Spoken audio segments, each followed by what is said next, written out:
أغلب الناس فاكرة إن مشروع تربية الفراخ البيضاء محتاج رأس مال كبير ومحتاج مزارع وتجهيزات ومعدات غالية، ولكن الحقيقة غير كده خالص.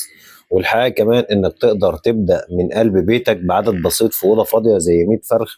وأنا النهاردة جاي لك في الفيديو ده أقول لك تكلفة ال 100 فرخ، وممكن تقدر تكسب منهم ربح شهري أو كل 35 يوم قد إيه، وهنحسبها بالورقة والقلم. ولكن قبل أي حاجة هحتاج منك إنك تذكر الله وتصلي على سيدنا محمد عليه أفضل الصلاة والسلام في تعليقات، وما تنساش اللايك والشير والمتابعة علشان يوصلك محتوانا دايما باستمرار. ويلا عشان ما اطولش عليك وهندخل في الموضوع على طول، وعشان برضه اسهل الموضوع عليك هحسب لك على تكلفه الفرخ الواحد، بحيث تبقى انت يعني ايه الموضوع بسيط بالنسبه لك. اقول لك الفرخه او الكتكوت الواحد بتكلف قد ايه لحد لما يوصل وزن 2 كيلو، وبعد كده انت تحسب عليه اي عدد بقى، فاهمني؟ يعني اقول لك الفرخ الواحد بتكلف قد ايه، وانت لو عايز تحسب على مثلا 100 فرخه هتضرب التكلفه اللي انا قلتها لك بتاعت الفرخ الواحد في 100. لو على 500 هتضرب التكلفه اللي هقولها لك في 500، وهكذا بقى اضرب في العدد اللي انت محتاجه. طيب لو جينا نتكلم في سعر الكتكوت، فالكتكوت سعره النهارده بادئ من 5 جنيه اهالي، ومن 4 جنيه كمان اهالي، لحد 10 و11 جنيه شركات. فاحنا هنقول متوسط سعر الكتكوت النهارده 8 جنيه. طيب هندخل بعد كده على العلف. كلنا عارفين ان الفرخ باكل 3 كيلو علف في ال 35 يوم علشان يديلنا متوسط وزن 2 كيلو لحم. طيب لو جينا نقول 3 كيلو علف في سعر 23 جنيه متوسط، لان سعر العلف بادئ برضه من 21 ونص لحد 25 جنيه، فهنقول متوسط 23، يعني 3 في 23 ب 69 جنيه. يبقى كده معانا تاني حاجه على طول العلف 69 جنيه. طيب هندخل بقى بعد كده على ثالث بند معانا اللي هو الادويه والنشاره، الادويه اسف والتحصينات. وناس كتيره جدا في التربيه المنزليه او في الاعداد البسيطه اللي بربوا 150 و30 و70 فرخ ما بيحطوش اي ادويه ولا تحصينات نهائي، ولكن احنا هنحسبها برضو وهنحط حسبتها، لان اكيد برضو في ناس بتوع مزارع او ناس بتربي كميات اكبر بتتابع معانا الفيديوهات او بتشوف معانا التكلفه، فعشان برضو ما يسالوش يقول لك فين بند الادويه والتحصينات. طيب هنقول تكلفة الكتكوت في حاليا في شهر 8 اللي احنا فيه، طبعا الحمل الفيروسي قليل والاصابات قليله والمشاكل اللي في المزارع قليله، فهنقول بس تكلفة الدواء والتحصينات 8 جنيه للفرخ الواحد. تمام. هندخل بقى بعد كده على رابع بند معانا وهو النشاره، وهنقول ان الفرخ الواحد بيتكلف متوسط 2 جنيه نشاره. هي اقل من كده، ولكن برضو دايما بحب احسب التكلفه بتاعتي بزياده حاجات بسيطه برضه عشان ابقى في الامان يعني، وما ايه والدنيا ما تروحش مني ولا حاجه. طيب هنخش معانا على خامس بند اللي هو الكهرباء والميه. هنعتبر ان الكتكوت الواحد بيستهلك 1 جنيه ميه وكهرباء، فبسيطه ديت وسهله. هنخش بعد كده على بند التدفئه. طبعا كلنا عارفين ان التدفئه في الشتاء بالذات بتكون عاليه جدا، ولكن في فصل الصيف في شهر 8 الجو حر جدا، ولكن برضه هندفع على الاقل اول اسبوع او اول 10 ايام، وخصوصا بالليل الجو بيبرد. وهنقول تكلفه الكتكوت الواحد او الكتكوت الواحد بيكلف في التدفئه 4 جنيه معانا.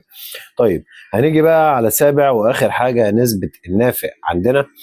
نسبة النافق بنحطها بقى احنا على تكلفة الفرخ. بمعنى ايه؟ طيب يعني انت عندك نسبة النافق الطبيعية بتكون من 3 ل 5 او ل 8%، دي يعتبر نسبة النافق الطبيعية، فاحنا بنحطها على التكلفة بتاعت الفرخ او بنحملها على التكلفة بتاعت الفرخ، بحيث ان احنا ما نجيش مثلا في نهاية الحسبة نبدأ نطلع نافق، لا احنا بنخليها كده على التكلفة على طول مباشر عشان نعرف الدوره بتاعتنا مكلفانا قد ايه من البدايه، ونبقى عاملين حسابنا على قد ايه فلوس.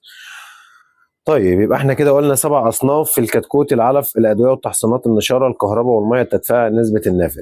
طيب 8 جنيه كتكوت، 69 جنيه علف، 8 جنيه ادويه وتحصينات، نشاره 2 جنيه، كهرباء وميه 1 جنيه، تدفئه 4 جنيه، نسبة نافق 3 جنيه. ورقة وقلم برضه يا جماعة، وسجلوا الحاجة دي معايا عشان لو حد برضه عايز يبدأ مشروع ومحتار يحسبها ازاي، يبقى عارف برضه التكلفة النهارده الفعلية للفرخة الواحدة عشان توصل وزن 2 كيلو قد ايه. نقولهم تاني برضه عشان اللي ما سمعش. أول حاجة معانا الكتكوت 8 جنيه، العلف 3 كيلو للفرخ الواحد في متوسط سعر 23 جنيه يعني 69 جنيه، أدوية وتحصينات 8 جنيه للكتكوت الواحد، نشارة للكتكوت الواحد 2 جنيه، كهرباء وميه للكتكوت الواحد 1 جنيه، تدفئه للكتكوت الواحد 4 جنيه، نسبه النافق معانا لعدد القطيع كله هنحط 3 جنيه. طيب يبقى احنا كده نجمع الارقام اللي قلت لك عليها ديت، ادتني 95 جنيه. يبقى ال 95 جنيه ديت بتاعت ايه بقى؟ بتاعت فرخه او كتكوت كبرناه او ربيناه لحد لما وصل وزنه 2 كيلو، كلفنا 95 جنيه.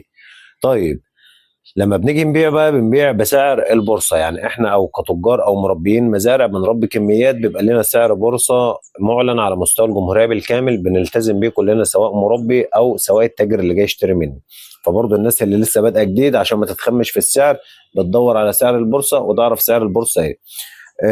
طيب سعر البورصه مثلا الفتره الحاليه بيتراوح من 55 جنيه لحد 60 جنيه. يعني احنا النهارده 6/8 يوم الخميس، سعر بورصة اللحم شغال بقاله فترة، بقاله كان شهرين 3 بينزل لحد 55 ويرفع لحد 65 أو 70. فاحنا نحسب متوسط سعر البيع وليكن ان احنا هنبيع ب 60 جنيه. طيب عندنا الفرخه ربناها وكلفتنا 95 جنيه ووصلت وزنها 2 كيلو. طيب لما اجي ابيع فرخه 2 كيلو في سعر بورصه 60 جنيه، يبقى كده الفرخه ال 2 كيلو هيكون ثمنها 120 جنيه، وهي مكلفاني 95 جنيه، يبقى هي كده كسبت معايا 25 جنيه الفرخه الواحده. التكلفه اللي انا قلت لك عليها ديت وارد برضو تزيد حاجات بسيطه ووارد تقل حاجات بسيطه. كذلك سعر البورصه اللي انا قلت لك عليه وارد يزيد حاجات بسيطه ووارد يقل حاجات بسيطه. طيب احنا كده قلنا تكلفه الكتكوت الواحد او الفرخ الواحد. لو جينا مثلا او حد بيسالني بيقول لي انا عايز اعمل دراسه جدوى ل 100 كتكوت، هقول له احنا قلنا الفرخه الواحده بتكلفنا 950 جنيه، فانت لو هتربي 100 كتكوت هنقول تكلفتهم اضرب ال 95 جنيه بتاعت تكلفه الفرخه الواحده في 100 جنيه، في اسف 100 كتكوت، يبقى كده هيديك تكلفه 100 فرخ 9500 جنيه. لو جيت انت مثلا تبيعهم هتبيعهم وليكن ب 12000 جنيه، يعني ممكن متوسط مكسب 2000 ونص في ال 100 فرخ. كذلك لو واحد هيقول لي هربي 500 فرخ وعايز دراسه الجدوى بتاعتهم، هقول له اضرب ال 95 جنيه ديت في عدد 500 كتكوت، هيدي لك التكلفه بتاعتهم اللي هي تقريبا هتكون 45,000 جنيه حاجه زي كده او في الحدود دي تقريبا. طيب يبقى احنا كده اتكلمنا عن دراسه جدوى لكتكوت واحد، وتقدر تقيس عليها اي عدد ايا كان انت عايز تربيه او تبدا بيه. ولو عندك برضو اي استفسار سيبهولي في تعليق. وبرضو بالمناسبة التكلفة ديت وارد انها تكون اقل من كده او ازيد من كده، وكذلك سعر البورصة احنا حاليا في فصل الصيف دايما سعر البورصة بيكون قليل جدا، ومره واحده الفراخ البيضاء دي دايما بنقول انها زي القمار، فتلاقي السعر بتاعها ممكن بيضرب مره واحده وبيطلع من 55 او 60 لحد 70 ولحد 80 ولحد 90، وساعات بيوصل معانا في رمضان وفي المواسم لحد 100 جنيه و110. وبتكون التكلفه بتاعه الكتكوت والعلف ثابته زي ما هي، ولكن اللي بيزيد علينا في الاوقات ديت بيكون تكلفه الدواء او التحصينات، وخصوصا ان بنكون في الشتاء بيكون في شراسة فيروسية وإصابات عالية فبنستهلك أدوية أكتر. وكذلك برضو التدفئة بيكون الجو برد فبنبدأ إن احنا نكلف أكتر في التدفئة ونستهلك في التدفئة غاز أو جاز كتير جدا، فده اللي بيرفع معانا التكلفة، ولكن بيكون برضو مجزية للشاطر اللي يقدر يطلع فرخة كويسة في الجو اللي هو بتاع الشتاء وجو البرد أو الجو اللي بيبقى فيه عواصف والكلام ده. وبكده يعتبر لخصت لك تكلفة دراسة الجدوى. ولو عندك اي استفسار سيبولي في تعليق، وما تنساش تذكر الله وتصلي على سيدنا محمد عليه افضل الصلاة والسلام.